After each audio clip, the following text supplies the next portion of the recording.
Just after 1:30 in the morning on May 12, 1994, a young girl ran out the front door of her home in rural Maine out into the rainy night. Barefoot and terrified, the girl went door to door screaming for help, but no one heard her. Finally, after running nearly 2 miles in the dead of night, she arrived in her little downtown and managed to flag down a restaurant owner. The owner would help the girl call 911, and within minutes, the police would arrive at that young girl's home. And what they would discover there was one of the most horrific crimes ever committed in that small town. Not only because of its sheer brutality, but also because of who committed it and why.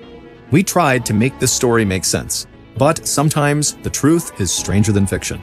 But before we get into that story, if you're a fan of the strange, dark, and mysterious delivered in story format, then you've come to the right podcast because that's all we do, and we upload twice a week, once on Monday and once on Thursday.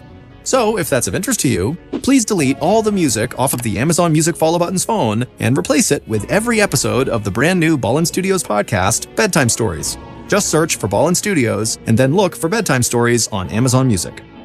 Okay, let's get into today's story.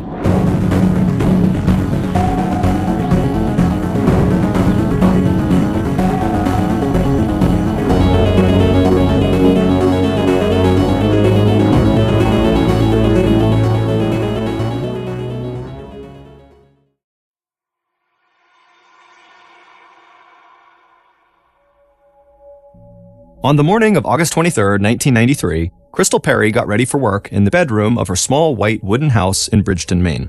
And she was excited because it was her 30th birthday.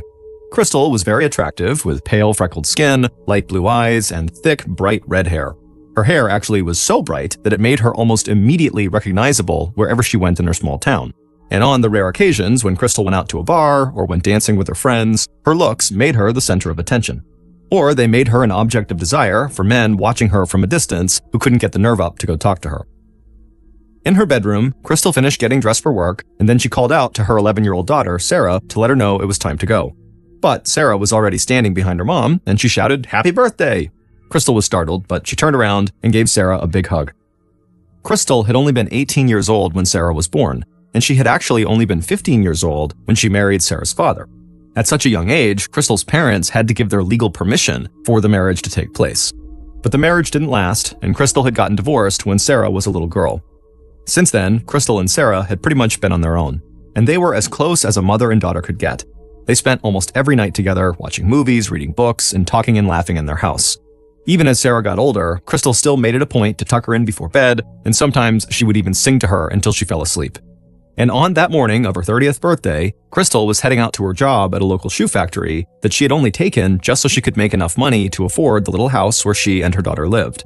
The work Crystal did, sewing parts of shoes by hand, was totally backbreaking, and she would come home from work at night feeling totally tired and smelling of chemicals from the factory. But Crystal thought the long hours and hard work was all worth it because Sarah had a home and a room of her own. Crystal and Sarah walked outside, they got into Crystal's car in the driveway, and drove down the road through Brighton. Their house was secluded and surrounded by woods, and there were only a few houses nearby. But after a short drive, they pulled up to the house of a family friend where Sarah was going to spend the day.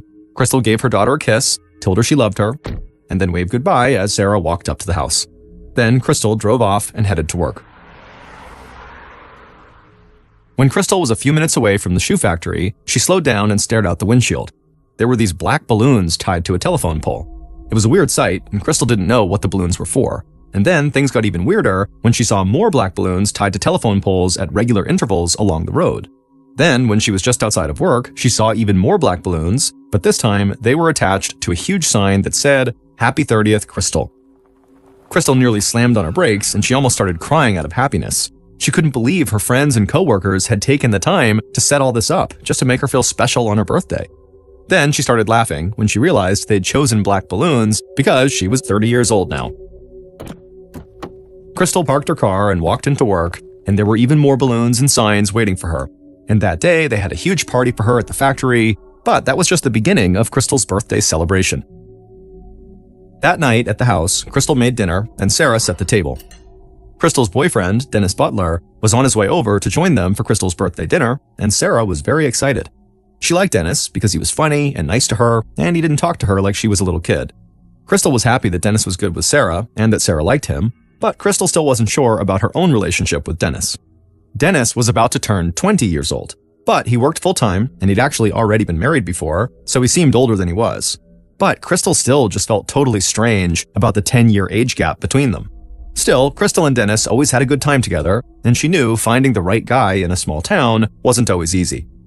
The tourists who came to Bridgeton, Maine from all across New England saw it as a quaint little city with stunning natural beauty and charming shops and restaurants. But the people who lived there knew there was actually a side of the town that the tourists did not see. Drug use and drug dealing had been a problem in the area for years. In fact, one of Dennis's old high school classmates who lived not too far from Crystal, a guy named Michael Hutchinson, was known to show up to bars in town or just to walk around the streets totally high on cocaine. So, as Crystal put the finishing touches on dinner, she told herself that at least Dennis had not fallen into that kind of lifestyle. And it was her birthday, so she just wanted to be happy and have a good time and not spend the night worrying about her future with Dennis. A few minutes later, there was a knock on the front door. And so Sarah walked across the linoleum kitchen floor, went through the small living room, and opened the door, and there was Dennis. Dennis said hello to Sarah and gave her a big hug, and then he shouted happy birthday to Crystal. Dennis was tall and thin with dark hair and a square jaw, and he wore a gold earring in one of his ears. He went into the kitchen, gave Crystal a kiss, and then handed her a birthday card and a present. And a few minutes later, Crystal, Sarah, and Dennis sat down at the kitchen table and had dinner, and then they ate the birthday cake. After dinner and cake, Sarah helped her mom clear the dishes and put them in the sink. Then she handed her mom a small box with a bow on it. Crystal opened the present, and right away she got choked up. Sarah had gotten her this little pewter figurine of a warrior woman holding a sword, a perfect symbol of a single mother who fought as hard as she could to take care of her daughter. The three of them went into the living room and talked for a while. Then at some point, Sarah felt tired, so she got up, said goodnight to her mom and Dennis, and headed up to her bedroom. Crystal didn't tuck Sarah in that night because she stayed on the couch talking to Dennis. And so Sarah lay in bed thinking that Dennis and her mom might get married soon, and the thought of that made her happy. But as Sarah began to drift off to sleep, she began hearing yelling from the living room. And not long after that, Sarah heard the front door slam shut, and then she heard Dennis's car screeching out of the driveway. Sarah had no idea what had happened, but it obviously sounded bad, but she just stayed there in bed and tried to go to sleep. Crystal sat in the living room, crying on the couch. Her perfect birthday had fallen apart because Dennis had flown off the handle and gotten totally upset with her. She didn't actually know why he'd gotten upset. Maybe it was because she mentioned that she was not sure about their future, or maybe it was something Crystal wasn't even aware of. But the reason for the outburst didn't really matter to Crystal, because when Dennis had gotten angry, he got loud and scary. And she decided that was not the kind of guy she wanted around her daughter anymore. And so, before Dennis had stormed out of the house, Crystal had made it clear to him that their relationship was over. Crystal wiped the tears from her eyes, went to her room, and got ready for bed. Then she climbed under the covers and stared up at the ceiling. She knew the black balloons her friends and coworkers had gotten her for her birthday had been a joke, but for the first time, Crystal really did feel old. However, she hoped, now that she was 30, that her life would get a little calmer and easier, and that she wouldn't have any more nights that ended in shouting matches. But not long after Crystal's 30th birthday, for reasons even Crystal couldn't totally figure out, Crystal let Dennis right back into her life. Dennis spent the next several months trying to convince Crystal to put their past arguments behind them. He worked hard to prove that she could trust him, and he did everything he could to win her back. And Sarah found herself hoping that her mom and Dennis would make things work and stay together for good this time. And eventually, Dennis proposed to Crystal, and Crystal said yes. And for a time after the proposal, Crystal and Sarah thought their lives were about to change for good. And, along with Dennis, they would become this happy, loving family. On the night of May 11th, 1994, so 9 months after Crystal's 30th birthday, Crystal sat at the foot of Sarah's bed. Sarah was 12 years old now, but she still liked talking to her mom every night before she went to sleep. And for the past few weeks, Sarah had felt like she was comforting Crystal more than Crystal was comforting her when they talked at night. Because even though Crystal and Dennis were still engaged, their relationship had taken a bad turn again. They had started getting on each other's nerves again, and there were lots of nights that Sarah fell asleep listening to the sound of them screaming at each other in the living room. And there were other nights when Dennis was not at the house that the phone would ring, Crystal would answer, and she would hear screaming on the other line, and so she would just hang up. Sarah knew her mom was worried about the arguments and the angry phone calls, but whenever the mother and daughter were together, Crystal never let on that she was upset. She was always very positive and upbeat around her daughter. Crystal thought that no matter what happened with her and Dennis, that she and Sarah would be just fine. In the bedroom, Crystal said goodnight to Sarah, kissed her on the forehead, turned off the light, and walked out of the room.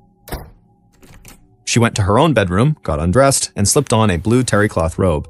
Then she went to the living room, picked up a book, sat down on the couch, and started to read. Crystal could hear the rain falling on the roof. She loved that sound. It made her feel relaxed and safe somehow, like the rain would let her hide away from the rest of the world. But after midnight on May 12th, there was a sudden knock at the front door. Crystal put her book down and quickly walked across the living room. She didn't know who was there, but she didn't want their knocking to wake up her daughter. Crystal opened up the door just a little bit, and then she and the person standing outside talked briefly. Then Crystal smiled, opened the door wide, and let the visitor into the house. Just before 1 a.m., so less than an hour after this visitor had knocked on the door and come inside, Sarah woke up in her bed. She heard shouting coming from the kitchen, and so she figured her mom must be in another fight with Dennis. So Sarah closed her eyes and tried to go back to sleep. But then Sarah heard her mom scream, "No!" over and over and over. Sarah got scared and yelled to her mom, but Crystal just kept screaming, "No, no!" from the kitchen.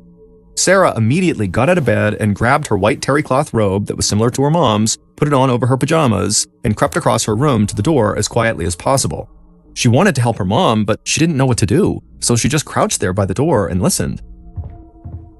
Then she heard something like boots stomping in the kitchen, and she heard a loud crash like something had fallen onto the floor.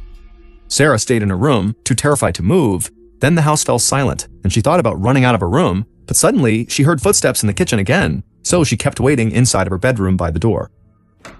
Minutes later, Sarah heard the sound of the front door opening and shutting, and then there was no more sound coming from the living room or the kitchen.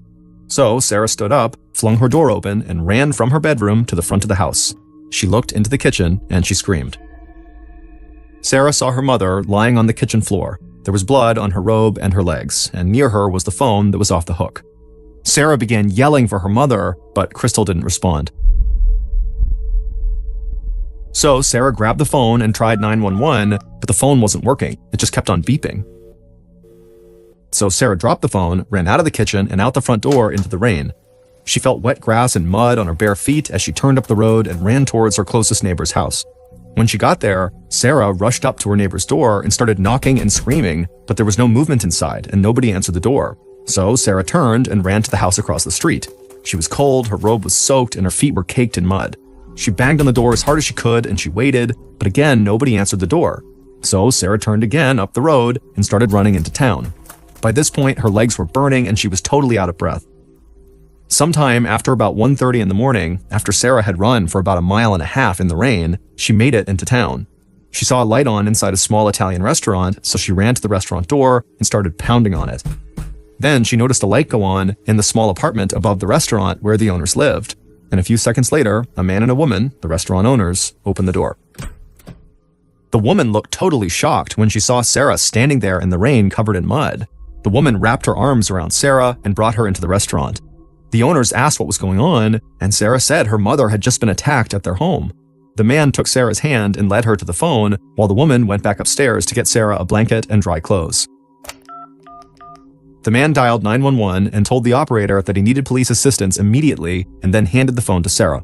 And then Sarah spoke as clearly as she could and told the operator that her mom was at her house and that she was hurt and that there was blood everywhere.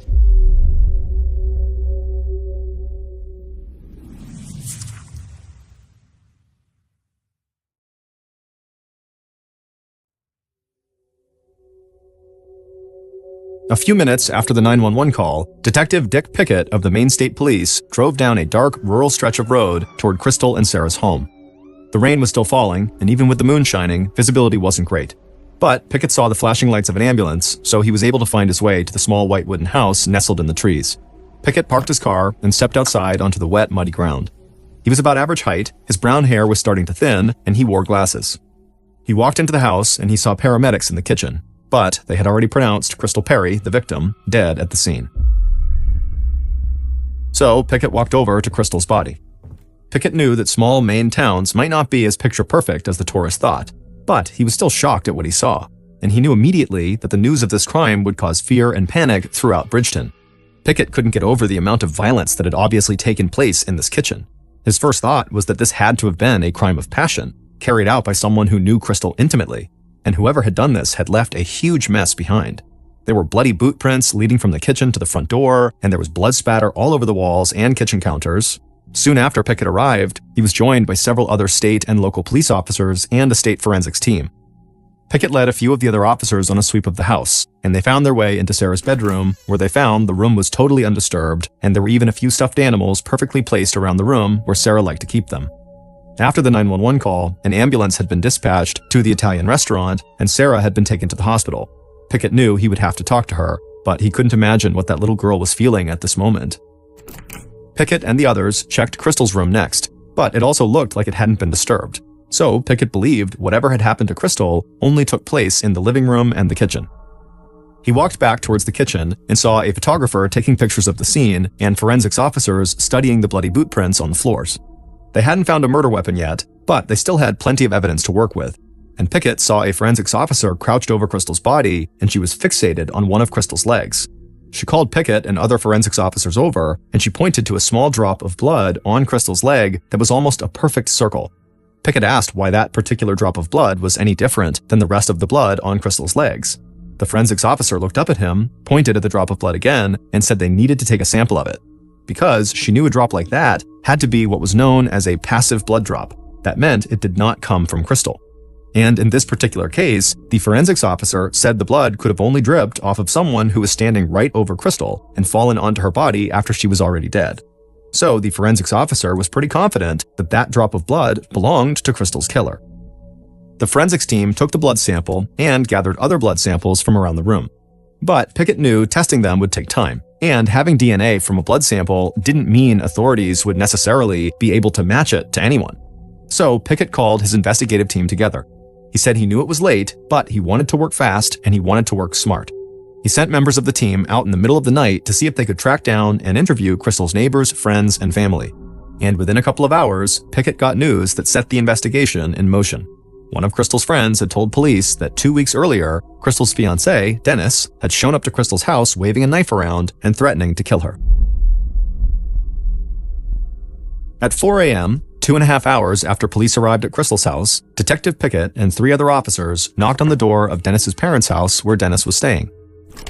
It took a few minutes, but Dennis finally answered and let the police inside. Pickett asked Dennis if he had seen Crystal that night, and then Dennis did something that kind of stunned all of the officers. Instead of answering the question, Dennis started pacing the room, and he turned to the cops and asked, "Is Crystal dead?" And as soon as that happened, the police decided they really needed to bring Dennis in right away for questioning. A little later that morning, Dennis sat across from Pickett and the other members of the investigative team in a small, cramped police interrogation room. Pickett didn't waste any time with pleasantries. He told Dennis that in the few hours since they had found Crystal's body, they had already learned that she and Dennis had a pretty rough relationship and that Dennis was known to have a temper and to get aggressive. Dennis admitted that things were bad between him and Crystal, but that didn't mean he was a killer. He said a lot of couples yell and scream at each other when they argue. Then, in a calm voice, Pickett asked if Dennis was at all responsible for Crystal's death, and Dennis said no. But then, Dennis started shaking, almost like he was having convulsions. Every cop in the room had seen suspects get nervous and have trouble staying still during interrogations, but none of them had seen anything like this before. They got Dennis calmed down and made sure he was physically okay. Then, they asked him if he'd be willing to submit samples for DNA testing. Then, Dennis steadied himself and said he would. After hours with the police, Dennis left the station. And Pickett thought there was a good chance that once the test results came in, Dennis's DNA would match the DNA from the drop of blood the forensics team had taken from Crystal's leg and from other similar drops they had found in the kitchen. So Pickett thought there was a pretty good chance he'd be able to close this case quickly. On the afternoon of May 12th, so a few hours after police had questioned Dennis, Detective Pickett and another officer walked into a small bedroom inside of Sarah's grandmother's house, so Crystal's mother's house. There, they saw Crystal's 12-year-old daughter, Sarah, sitting almost motionless on the bed, staring at the sunlight that was coming in through the window. After Sarah had been released from the hospital, she'd been sent to stay with her grandmother. Pickett approached Sarah and introduced himself. Then, Pickett very calmly and gently asked Sarah to please tell them what had happened at her house the night before. Sarah took a deep breath and then told the officers that she had been asleep and then heard her mom screaming in the other room. She said she had stayed in her own room until everything went quiet, Then she told the officers about how she found her mom in the kitchen, how she tried to call the police, and then how she ended up running outside and all the way into town to get help. Pickett smiled at Sarah and then asked her if she had maybe caught a glimpse of the person who was with her mother, or if maybe she had recognized this person's voice. Sarah stared at Pickett. She didn't like how he was talking to her, like she was just a little kid. Sarah said she didn't see the other person because she stayed in her room the whole time, and all she had heard was shouting, so she couldn't make out the other person's voice. Pickett smiled again, then he asked her if she liked her mother's boyfriend, Dennis, and was it maybe possible that Sarah knew Dennis had been in their house, but she just didn't want to say that because she wanted to protect him. Sarah glared at Pickett. She was young, but she was smart and observant, and she thought the police wanted her to be an eyewitness who had seen the man who they already believed had killed her mom. But Sarah said she really didn't know who else had been in the house. Pickett thanked Sarah for talking to them, and he and the other officer walked out of the room and headed outside. Pickett did believe Dennis was the most likely culprit, but police would have to wait weeks on DNA test results, and Pickett had no intention of excluding any other leads that might come up between now and those results coming in. Later that day, the investigative team met with more of Crystal's friends and coworkers, and most of them pointed the finger at Dennis too. They knew about his and Crystal's history, and they knew about Dennis's temper.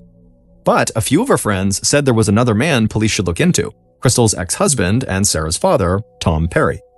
So Pickett began digging into Tom's background right away. He discovered that Crystal had been after Tom to pay the monthly child support that he owed her because he was not giving her the money that the court had ordered him to pay after he and Crystal got divorced.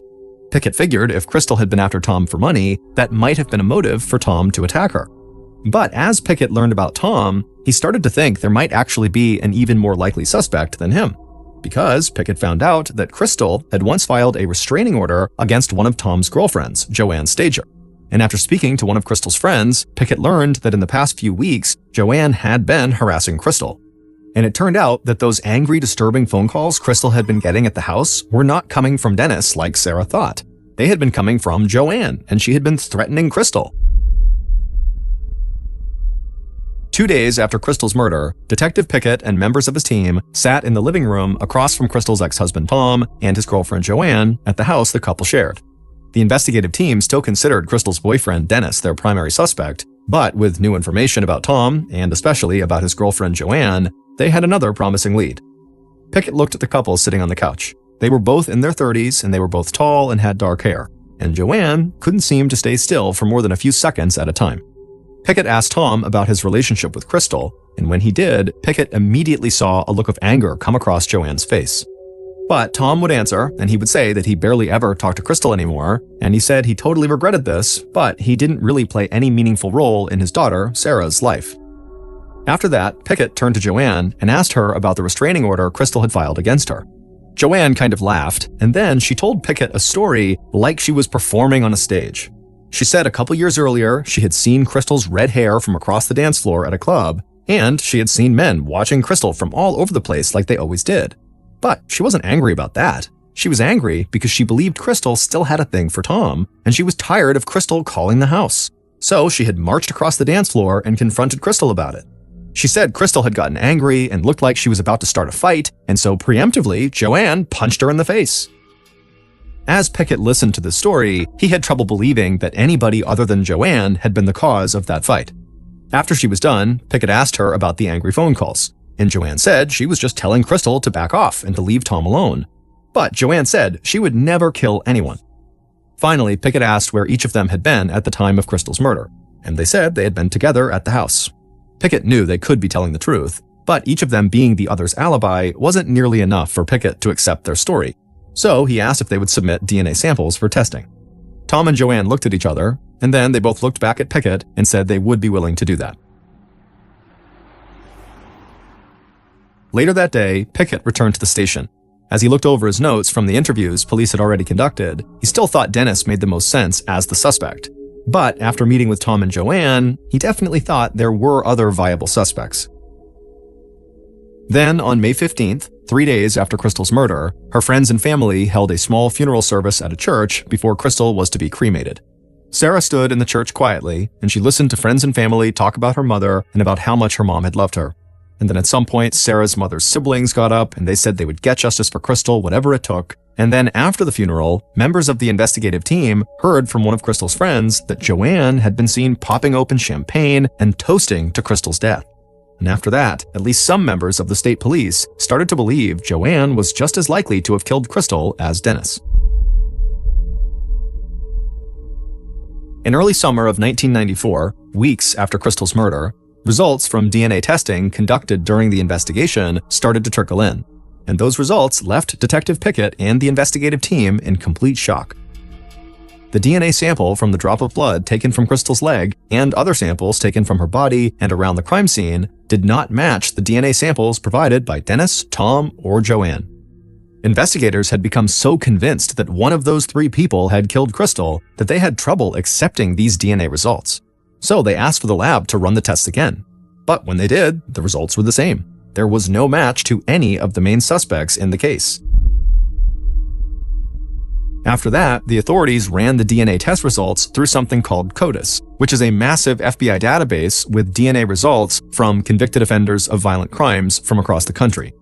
And in 1994, the FBI had just started using CODIS to assist police investigations nationwide. So Pickett had high hopes that this new technology would help keep his investigation on track. But the DNA samples taken from Crystal and her house did not match anyone in this massive FBI database. So all of a sudden, this case that had three strong suspects who all had clear motives completely fell apart, and Pickett and his team found themselves having to start all over. But after reassessing the crime scene and conducting a new round of interviews, all of the investigators' theories just felt like pure conjecture. Police followed leads that could possibly connect Crystal's murder to a serial killer who had been caught in the region, but DNA evidence also quickly ruled that out as well. Then, investigators started to look at the possibility that Crystal's murder could have been a robbery gone wrong. Maybe some drug user had broken into her house to steal valuables to sell for drug money, and then of course something had gone wrong and Crystal had wound up dead. After all, drugs were a real issue in Bridgeton, Maine. But a drug addict breaking in, or any robber for that matter, didn't really make sense to Pickett. He and members of the forensics team had always believed the level of violence that had taken place in Crystal's murder indicated it must have been a crime of passion, not some random robbery that just got interrupted. So Pickett soon came to terms with the fact that his investigation had almost nothing to go on.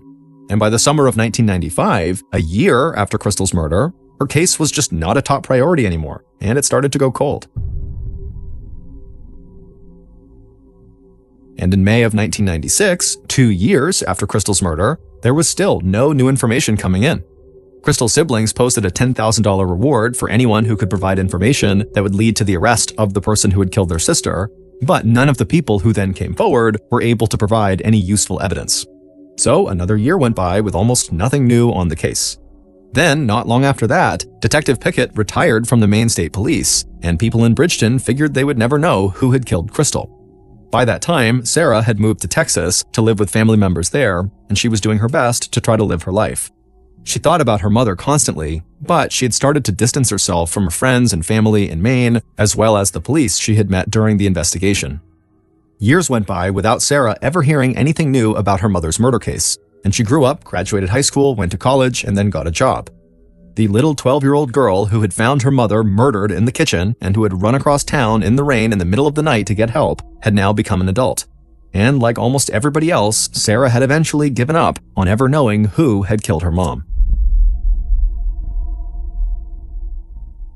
In April of 2006, almost 12 years after Crystal's murder, Detective Walter Gerzib of the Maine State Police was sitting in his office. Gerzib had been involved in the investigation into Crystal's murder when he was a young officer, and after Pickett retired, Gerzib had moved up the ranks, and he had remained one of the few investigators who continued to try to find new leads in Crystal's murder case. But that case had remained cold for over a decade, so Gerzib was not hopeful that he or anyone else would ever solve it. Gerzib's phone rang at his desk, so he answered it, and an FBI agent introduced themselves on the other line, and after the two had talked for a few minutes, Gerzib couldn't believe what he was hearing. The FBI agent told him a kidnapper had been caught and convicted in Maine. That kidnapper had submitted a DNA sample, and that sample had been run through the FBI database, and it had matched the blood samples that had been found on Crystal and in her house 12 years earlier. Gurzib hung up the phone in total shock. Soon after the call, Gurzib, other members of the Maine State Police, and FBI agents met with this kidnapper who was in custody. And after that meeting, Gurzib would make a phone call he had been waiting to make for years. He would call Crystal's daughter, Sarah, who was 24 years old at the time, and he would tell her that the police finally knew who had killed her mother. Based on the meeting with the convicted kidnapper, interviews conducted during the investigation, and evidence and DNA samples collected from the crime scene, here is a reconstruction of what police believe happened the night somebody murdered Crystal Perry on May 12, 1994.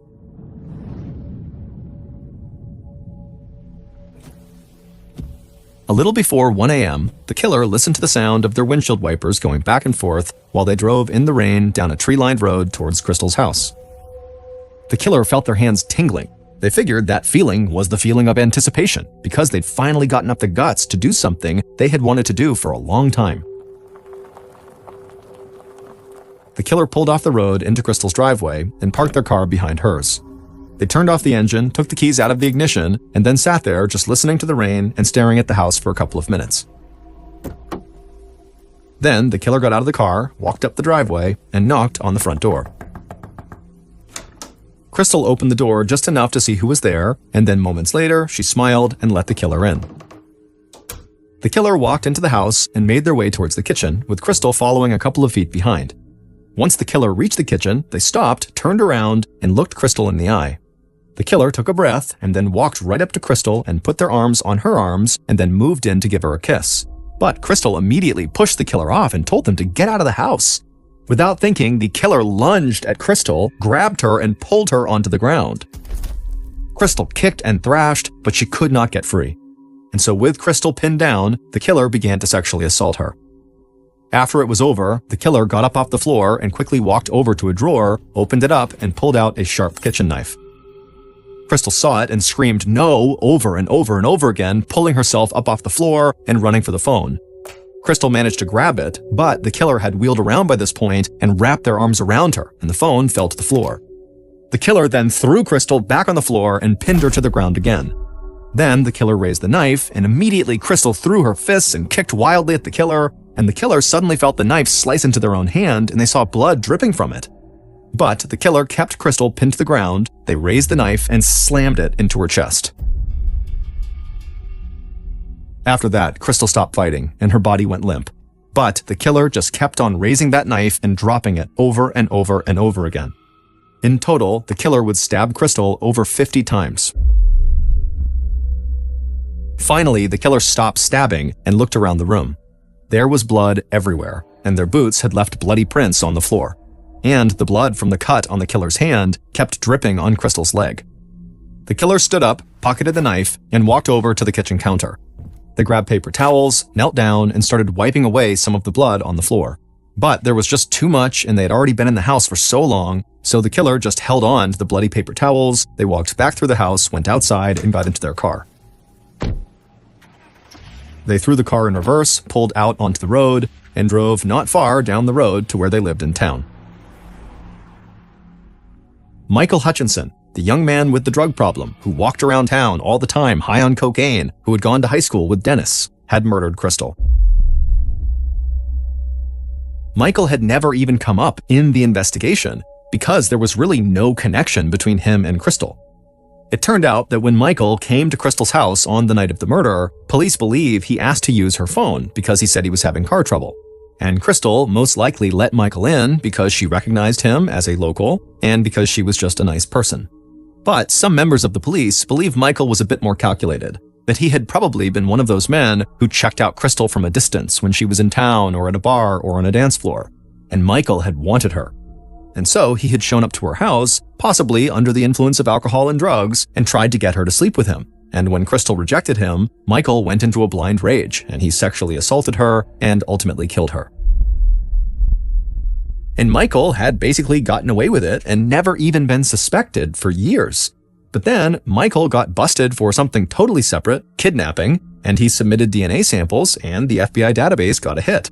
Michael's new DNA samples matched the passive blood drops taken from Crystal's leg and from her house. Further tests also showed that Michael's semen matched the semen samples taken from Crystal's body. And finally, when investigators met with Michael, they saw a large scar on his hand from a cut that matched the type of knife that was used to kill Crystal.